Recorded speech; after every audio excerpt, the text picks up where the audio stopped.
सच्ची चाह का स्वरूप यह है कि चाही हुई वस्तु के सिवा और किसी में राजी ना हो, उसे कहते हैं चाह। जैसे हमारे हृदय में यदि चाह प्रकट हो गई है प्रिया प्रीतम के मिलन की, भगवत प्राप्ति की, अब हमें किसी भोग में, किसी पद में, किसी मान प्रतिष्ठा में राजी नहीं होना। यदि राजी हो गए तो चाह अधूरी, चाह तुम्हारी कच्ची। देखो इसमें जरा अपने को इस कसौटी में कसो। चाह भगवत मिलन की तभी मानी जाएगी जब केवल भगवत मिलन में ही आप राजी रहें। अन्य कोई मान प्रतिष्ठा, रुपया, पैसा, लाभ, सुख, इन पे आपकी हृदय की वृत्ति राजी न हो, उसे कहते हैं भगवत मिलन की चाह। जब चाह हृदय में भगवत मिलन की होती है तो उनके बिना जीना कठिन हो जाता है। सच्ची चाह का स्वरूप होता है अनिवार्य, अत्यंत आवश्यक, उसकी पूर्ति होनी ही चाहिए, नहीं मैं जी नहीं सकता। ये भगवत प्राप्ति की चाह देखो किसके हृदय में है। भारी प्रपंच छाया हुआ है चित्त में। जो कंचन कामनी विजयी हैं वो भी कीर्ति में लड़खड़ा के गिर जाते हैं, मान प्रतिष्ठा में गिर जाते हैं। हमारा नाम रोशन हो जाए, हमारा नाम का कीर्ति हो जाए, प्रकाश हो जाए, बहुत बड़ी हानि। इस स्वाप्निक जगत में अपनी यश कीर्ति चाहना मानो भगवान की चाह को मिटाने का पूरा रास्ता जो तय करके आए, उससे आपके जीवन में चाह प्रकट हुई, आपने नष्ट कर दिया। मान कीर्ति प्रतिष्ठा कोई भी चाह ना रह जाए। अनिवार्य अब जीवन का एक ही विषय है कि भर नेत्र प्रभु को देख लूं। उस एक परमात्मा के सिवा, प्रभु के सिवा, प्रियालाल के सिवा कहीं कोई वस्तु, व्यक्ति, स्थान में हमारा मन राजी ना हो तो माना जाएगा कि भगवत प्राप्ति की चाह उत्पन्न हुई है। पहले हमको अन्य चाहें नष्ट करनी होंगी। जब प्रेमी अपने प्रीतम इष्ट देव के बिना जीना मुश्किल हो रहा है, अब नहीं जी सकता, प्राण निकल जाएंगे यदि नहीं मिलेंगे, तो इष्ट देव को विवश होकर अव्यक्त से व्यक्त होना पड़ता है। वो हैं यही, पर वो विवश तब होंगे जब जीना मुश्किल हो जाएगा। मदन टेर में एक संत रहते थे जो बाह्य नेत्रों से रहित थे, जिसे नेत्रहीन कहा जाता है, लेकिन वो वास्तविक अंधे नहीं थे। वो वास्तविक ज्ञान नेत्रों से, प्रेम नेत्रों से परिपूर्ण थे। 20 वर्ष हो गए थे प्रियालाल की आराधना करते, वृद्धावस्था हो गई थी। अब उनको एक एक मिनट भारी पड़ने लगा कि प्राण निकलने का समय आ रहा है और प्रियालाल का साक्षात्कार नहीं हुआ। मैं तो दोनों तरफ से गया, बाहरी नेत्र है नहीं, अंदर के नेत्रों में झलक नहीं रहे, तो जीवन व्यर्थ, चिल्ला चिल्ला कर रोना आया। जब हम प्रभु के प्रीतम के मिलन की चाह से युक्त हो जाते हैं तो एक एक क्षण जीना मुश्किल हो जाता है। वो विकल होकर रोने लगे और विकल होकर कहने लगे कि हमें लगता है ये सांवरे सरकार बहुत कठोर हृदय के हैं, इनके संग से हे लाडली जो आप भी कठोर हो गई। वैसे तो आपका स्वभाव है करुणा में, दया में, पर संग दोष आपको अंदर आ गया। ये लाल जो कठोर हृदय कर लिए तो आप इनके संग से आप कठोर हो गई हैं, नहीं तो आप तो दया करुणा प्रेम की समुद्र हैं। ऐसे विलाप करके रो रहे थे। प्रियालाल का जहां नाम चलता है, लीला गायन होता है, वहीं प्रियालाल विराजमान रहते हैं। नाम बाणी जहां श्याम श्यामा तहां, नाम बाणी सुनत श्याम श्यामा सुबस, नाम बाणी निकट श्याम श्यामा प्रगट। विश्वास करो, जब आप नाम जप कर रहे हो तो प्रभु आपके पास हैं। जब आप लीला गायन कर रहे हो, वाणी जी का गायन कर रहे हो, तो प्रभु सुन रहे हैं। अब उनको तो पता नहीं था, श्री जी सुन रही थी वहीं पास में, भूल गए, अपने आप को भूल गए। ऐसी करुणामयी हैं परम कोमल चित, जैसी हरिवंश परम कोमल चित चपल चली शीघ्रता पूर्वक बाबा के पास और बाबा को पकड़ के कहा, मैं कठोर नाय। लालजू ने कहा, रे छुप छुप के आनंद ले रहे थे ये भोरी प्रियाजू ने तो भेद ही खोल दिया, तत्काल पकड़ लिया। कौन हो तुम? अपार आनंद हो रहा है। श्री जी ने कहा, ये तुमने कैसे कह दिया बाबा कि लालजू के संग से मैं कठोर हो गई हूं? मैं कठोर ना है तो मैं कैसे जानूं कि आप हमारी स्वामिनी हो? मैं तो आंखों से अंधा हूं, आपको देख नहीं सकता। श्री जी ने कहा, देखो ना। स्पर्श किया, दिव्य नेत्र प्रकाशित हो गए। देखा सामने मंद मंद मुस्कुराते हुए लालजू की, बहुत चतुर हो बाबा। लाडली जू इतनी भोरी है कि समझ नहीं पाई तुम्हारी चतुरता और वो अपने को रोक नहीं पाई और तुम्हें स्पर्श किया। जब लाडली जू को देखा, चरणों में साष्टांग लौट गए। प्यारी जू, अब मेरे नेत्र अंधे कर दो, बस मुझे और कुछ नहीं देखना। आपको देखा, बस इसी को बसाकर मैं अब कुछ नहीं देखना चाहता। यहां हम इस प्रसंग से ये देखते हैं कि जब हमारे हृदय में मिलन की भारी व्याकुलता होती, उससे पहले हमारे प्रभु हमारे पास विराजमान होते हैं। बस मिलन की व्याकुलता होना ही उनके साक्षात्कार का उपाय है। और ये होता है खूब लीला गुण गायन, नाम जप, अन्य चाहों को मिटा दिया। सच्ची चाह में कोई कामना अन्य नहीं रह जाती। यदि हमें प्रभु से कुछ चाहिए तो अभी प्रभु के दर्शन की चाह नहीं है। प्रभु से कुछ चाहिए, अनुकूलता चाहिए, समस्या हट जाए, विपत्ति हट जाए, शरीर स्वस्थ हो जाए, कुछ भी चाहिए तो अभी प्रभु के दर्शन की लालसा प्रबल नहीं हुई है। जब कुछ लेने की लालसा ना हो और वो दे तो भी लेने की लालसा ना हो, हाँ, कैसे जैसे छोटा बालक रोने लगा, अब मां ने खिलौने भेजे, वो खिलौने में भी नहीं राजी हुआ, फिर भी रो रहा है। मां ने किसी और को भेजा, फिर भी राजी नहीं हुआ, तब मां अपनी गोद में ले लेती। ऐसे लोकांतर की भोग सामग्री हमारे प्रभु हमको दे तो भी उसमें हमें राजी नहीं होना। हमें भोरी सखी की तरह मान कर जाना है। भोरी सखी सेवा कुंज में जो चने बंदरों को डाले जाते हैं, बंदर जो खा के छोड़ देते हैं, उन्हें ठुड्डियां कहते हैं, उनको बीन करके यमुना जी के पावन पुलिन में बैठ करके उनको पा करके रात दिन श्री जी को पुकारते। श्री जी को नहीं रहा गया। राधा वल्लभ जी के पूज्य गोस्वामी जी को स्वप्न में आदेश किया, मेरी प्रिय भोरी सखी यमुना किनारे विलाप करती रहती है, रोज मेरी थाल से उनको प्रसाद भेजिए। जब प्रसाद लेकर के गए और प्रसाद देखा तो खड़े हो गए श्री भोलानाथ जी। भोरी सखी माथे पे लगाया। जब वो चले गए तो रोने लगे कि आपको पता है कि मैं आपके लिए विकल हो रही हूं, आप हमें प्रसाद देकर संतुष्ट करना चाहती, किनका मुख में डाला और यमुना जी में प्रसाद को समर्पित कर दिया और कहा, आप जानती हैं कि मैं आपके लिए विकल हो रहा हूं, बस मुझे आप चाहिए, आप चाहिए। हमें राजी कहीं नहीं होना। अपने को अपने इष्ट देव भी सुख सामग्री देकर अगर हमें राजी करना चाहे तो हमें राजी नहीं होना। हमें आप चाहिए, आपसे नहीं। हमारा लक्ष्य आप हैं, आपसे कुछ नहीं चाहिए। उपासना करने वाले को जो ऐसी भावना वाला होता है उसको बहुत जल्दी भगवत साक्षात्कार मिलता है।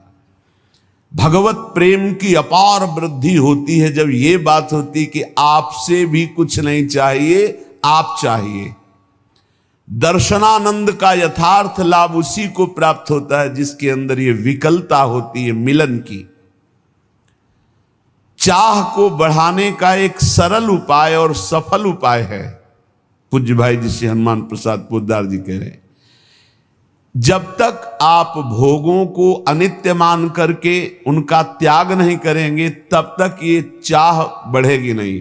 तत्काल सत्संग से प्रकट भी होगी तो दब जाएगी, वो प्रकाश नहीं कर पाएगी। चाह तो कहीं ना कहीं चिंगारी रूप में है ही, तभी तो आप रात्रि में चैन से सोते नहीं हैं, सत्संग के लिए भागते हैं। चाहे पानी गिरे, चाहे सर्दी हो, चाहे भीषण गर्मी हो, हर परिस्थिति में तो ये चाह ही तो आपको सत्संग में ला रही है, ये चाह ही तो आपसे नाम जपवा रही है, ये चाह ही तो संसार के भोग रागों का त्याग कर रही है। पर अभी हमारी कहीं ना कहीं चाह में मिलावट है, अपने शरीर सुख की, अपनी इंद्रिय सुख की। जब हम संसार के समस्त भोगों को दुखदायक समझकर, नाशवान समझकर सारी इच्छाएं छोड़ देते हैं और कोई परलोक की कामना नहीं रखते, स्वर्ग जाएंगे, अप्सराएं मिलेंगी, अमुक अमुक अमुक ऐसा, इन भोगों का भी त्याग और निरंतर नाम जप और भगवत लीला गायन, ये दो बातें जीवन में बहुत जोर की बैठ जाए। सेवक शरण सदा रहे, अनत नहीं विश्राम, बहुत जोर की बात है। कै बाणी हरिवंश की और कै हरिवंश नाम, समिट जाओ, दो जगह समिट जाओ। या तो वाणी चल रही, पद गुनगुना रहे हैं, और या नाम जप चल रहा है।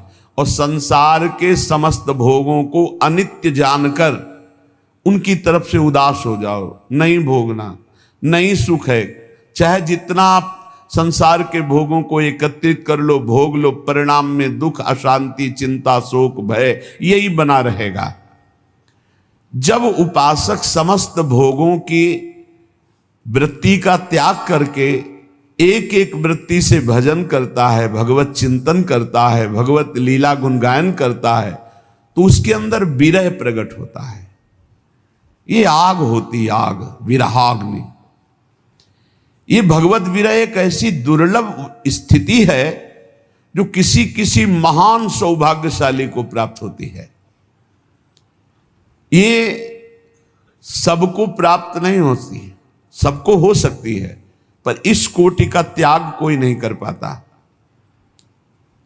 बहुत आश्चर्य होता है, जिन भोगों के लिए बड़े बड़े वैरागी डरते रहते हैं कि कहीं हमें पतित न कर दे, सत्संग और नाम जप का प्रभाव ऐसा कि हमने कई ऐसे गृहस्थ परिवार देखे हैं अपने संपर्क में हैं, शिष्य जन हैं और आजीवन ब्रह्मचर्य का नियम लिए हैं। सब परिवार सुख भोगों का त्याग करके बलिहारी है, बलिहारी है, उनके ऊपर अपार कृपा, पर अभी कहीं किसी राग में टिके हुए हैं जिससे विकलता नहीं आ रही। कोई न कोई आंतरिक राग है, उसको छोड़ दो तो विकलता आ जाए। कह रहे हैं ये परम सौभाग्यशाली किन्हीं उपासकों में ये विरह प्रकट होता है। विरह स्थिति, बिना विरह के संयोग सुख का अनुभव नहीं होता। जो लोग ये समझते हैं कि इस प्रेम मार्ग में विरह नहीं, तो आप भोरी सखी के पद पढ़ के देखो कैसा विरह है। विधि निषेध की परवाह नहीं शास्त्र की, प्रेमी का बस एक ही स्वभाव बन जाता है, उनकी याद करके रोना। वृंदावन धाम है, यहां की यही रीति है। समस्त गोपीजन एक साथ बैठ जाती, भगवत चर्चा करती है और चीख चीख चिल्ला चिल्ला के रोती। कभी संयोग का अनुभव होता है श्री कृष्ण के, कभी वियोग का अनुभव होता है। पल पल में नवीन नवीन प्रेम का आनंद उत्पन्न। यही दशा देख करके तो उद्धव जैसे ज्ञानी वो धूल धूसरित हो गया ज्ञान कि अभी हमको वो श्री कृष्ण का प्रेम प्राप्त नहीं हुआ जो इन महाभाग्यशाली गोपियों को प्राप्त है। ये विरह वेदना जब हृदय में प्रकट होती है, ये सारे कर्म संस्कारों को जलाकर राख कर देती है। जो भोग वासना के बीज जन्म जन्मांतर से पड़े हुए हैं, सब भस्म हो जाते हैं इस विरहाग्नि में। प्रीतम की स्मृति में अपार सुख और दुख दोनों का अनुभव होता है। इतना दुख होता है कि सारे पाप कर्म जन्म जन्मांतरों के सब भस्म हो जाते हैं और इतना सुख होता है कि सारे शुभ भस्म हो जाते हैं। शुभ अशुभ भस्म हुए, भगवत साक्षात्कार हुआ। जब तक शुभ है तब तक भगवत साक्षात्कार नहीं होगा, अशुभ की तो बात जाने दो। शरण निरापक पद रमित सकल अशुभ शुभ नंस, देत सहज निश्चल भगत सु जय जय श्री हरिवंश। आचार्य हरिवंश चंद्रजू अपने शरणागतों के शुभ अशुभ दोनों का नाश करके अद्भुत नित्य विहार रस प्रदान करते हैं। बहुत ये सूक्ष्म विषय है। इतना भगवत मिलन के लिए रोना और विरह दुख आया, सारे अशुभ नष्ट हो गए। फिर एकदम उनकी भावना में ऐसा डूबा पार सुख मिला कि सारे शुभ नष्ट हो गए। शुभ और अशुभ दोनों नष्ट हुए। दिव्य चिदानंद देह भाव से वो अपने आराध्य देव के समीप हो गया। प्रभु को बुलाना नहीं पड़ता। जैसे पराग आ जाए तो भौरों को बुलाना नहीं पड़ता, भौरे आ जाते हैं। ऐसे ही प्रभु को बुलाना नहीं पड़ता, प्रभु अपने आप प्रकाशित हो जाते हैं जब शुभ अशुभ का नाश हो जाता है। शुभ अशुभ दुर्ग विध्वंस बल तब जयति जयति जग उच्चरे। प्रीतम के लिए जब शरीर और प्राण तृणवत हो जाएं, तृण के समान अभी त्याग दें, वो भगवद आवेश में हर समय उपासक रहता है। जिसका शरीर और प्राणों से राग खत्म हो चुका है, मत चित्ता मदगत प्राणा, जो भगवत चित्त वाला भगवत प्राण वाला, ये वृंदावन के प्रेमियों की यही दशा रही है। वो अपने शरीर और प्राण को तृणवत त्याग चुके हैं, उनके अंदर विरहाग्नि जलती है। भगवत धाम, भगवत रूप, भगवत लीला, ये स्वयं उसके हृदय में प्रकाशित हो जाती है, जो प्रभु की विरहाग्नि में जलता है। युगायितम निमेषेण चक्षुषा प्रावृषायितम शून्यायितम जगत सर्वम गोविंद विरहेण में। ये महाप्रभु चैतन्य देव जी का वचन है। गोविंद के विरह में एक निमेष कहते हैं पलक झपकने को, युगों के समान मुझे लग रहा है। युगायितम निमेषेण चक्षुषा प्रावृषायितम शून्यायितम जगत सर्वम गोविंद विरहेण में। एक पलक झपकने के समय में युगों के विरह का अनुभव हो रहा है महाप्रभु गौरांग देव को। ऐसा लग रहा है कितना लंबा समय हो गया हमने अपने प्राण प्यारे प्रभु को नहीं देखा। आंखों से अश्रुधारा बहती, बूंद नहीं अश्रुधारा। सारा जगत शून्यमय दिखाई दे रहा है, कोई प्रभु के सिवा कहीं कुछ नहीं, एकमात्र प्रभु, और वो दिखाई नहीं दे रहे, इसलिए भारी विरहाग्नि अश्रु प्रवाह। शून्यायितम जगत सर्वम गोविंद विरहेण में, गोविंद के विरह में सारा जगत शून्य लग रहा है। एक पलक झपकने का समय भी युगों के समान लंबा लग रहा है। इस भगवद विरह में इतना असीम सुख है कि ब्रह्मा को भी वो सुख नहीं है। जो ब्रह्म पद में विराजमान ब्रह्मा जी हैं, जो भगवद विरही को आनंद मिलता है, वो ब्रह्मा जी को नहीं। फिर मिलन का जो आनंद होता होगा उसकी बात क्या।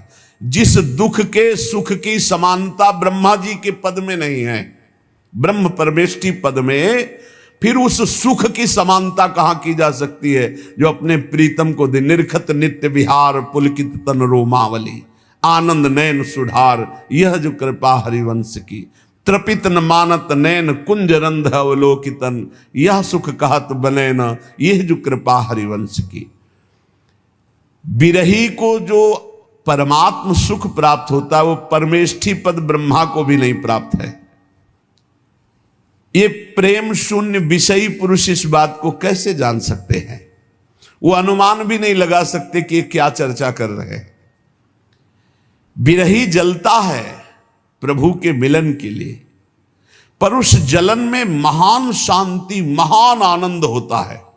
जलन में आनंद, महान शांति महान आनंद, एक आनंद की जलन होती है। जैसे ठंडा तो एक सीमा तक ठीक है, लेकिन बर्फ में लिटा दिया जाए तो लगता है ना दुखद। तो आनंद सहने की हमारे हृदय में एक क्षमता है। वो आनंद का सिंधु उमड़ पड़े तो मीरा जी बोल पड़ी, जो मैं ऐसा जानती प्रीत किए दुख होए। आनंद की अधिकता में बोल रही हैं। तो नगर ढिंढोरा पीटती है जी, प्रीत न करियो कोई। आप चलिए फिर इस मार्ग में आगे खुद अनुभव होगा। इस जलन को वो मिटाना नहीं चाहता, वो बढ़ाना चाहता है प्रेमी। मिलन की भारी उत्कंठा और विरह अश्रुओं से कपोल भींगे हुए मिलन की भारी उत्कंठा बलिहारी है ऐसे उस उपासक को जिसकी ये स्थिति है।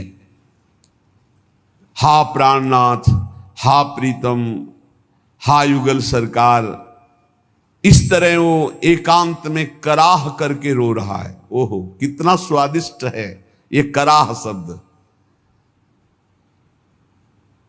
आर्त भाव से, वो तो जो जीवन में कभी ऐसा कुछ मिनट के लिए अवसर आया वही एक कराह शब्द को जानते हैं।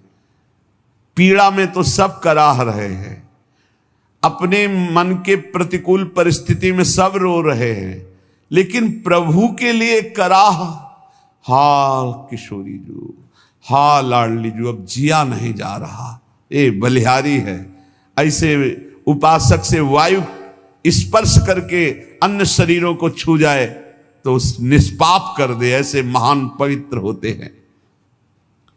रोते रोते कराहते कराहते वो ये दृढ़ निश्चय कर लेता है कि अब चाहे जन्म जन्मांतर लग जाएं, पर आपसे मिले बिना कहीं राजी नहीं हो सकता। ये दृढ़ निश्चय, मैं तुम्हारे विरह में हर जन्म लूंगा, हर जन्म में भर भर कर रो करके मैं आपको पुकारूंगा, हृदय भर करके रो करके पुकारूंगा। तुम्हारे वियोग की आग में जलता रहूंगा, पर किसी भी विषय या किसी भी व्यक्ति से मैं कभी संतुष्ट नहीं होऊंगा। बना रहे हमेशा यह विरह दुख दीवाना, मैं जानता हूं इसमें कितना आनंद मुझे है। ये विरह कभी मिटे ना, मैं आपके लिए सदैव तड़पता रहूं, इस तड़पन में कितना आनंद है मेरा हृदय जानता है। भगवत प्रेम का पागल वो विरही अपने प्रीतम के सिवा किसी से कोई परिचय नहीं रखना चाहता, जानता ही नहीं, और परिचय को कोई आ जाए तो पहचानता नहीं। वो अपने को सदा सदा के लिए आराध्य देव को बेच देता है। अब मेरे तो गिरधर गोपाल दूसरो न कोई, दूसरो न कोई। जब ब्याह हो करके मीरा जी का प्रथम रात्रि मिलन का समय लोकवत, उन्होंने राणा जी से यही कहा कि आप स्पष्ट मेरी बात समझ लीजिए, मेरा ब्याह हो चुका है, बचपन में ही मेरा ब्याह गिरधर के साथ हो गया है, और ये शरीर गिरधर की अमानत है, आप इसे कभी स्पर्श मत करना। बहुत विवेकी थे, बहुत सौभाग्यशाली थे जिनको मीरा जी के बाह्य प्रगट पति बनने का सौभाग्य मिला। हाथ जोड़कर चरणों में प्रणाम करके खड़े हो गए और कहा, आज मैं ये वचन देता हूं कि एकांत में तुम हमारी गुरु होगी और हम तुम्हारे शिष्य, हमारा गुरु शिष्य का बर्ताव होगा, और व्यवहार में आप पत्नी का व्यवहार करेंगी जिससे आपको अनुकूलता परिवार से मिलती रहे। उनका ऐसा ही होगा। एकांत में वो सदैव गुरु की भांति मीरा जी की आराधना करते थे। प्रेमी किसी को अपना मानता नहीं, और जो अपने होते उनको पहचानता नहीं। केवल मेरे तो गिरधर गोपाल दूसरो न कोई, जाके सिर मोर मुकुट मेरो पति सोई, मेरे तो गिरधर गोपाल दूसरो न कोई। उनके चरणों में बिक जाता है। देखो कहां बिके हैं अपने लोग, रुपया में राजी, परिवार में राजी, भोगों में राजी, नाना प्रकार के शरीर आराम सुख व्यवस्था में राजी। वियोग की ज्वाला में जलता हुआ उपासक इस निष्ठा को प्राप्त हो जाता है। आश्लिष्य वा पादरतां पिनष्टुमा मदर्शनान् मर्महतां करोतु वा।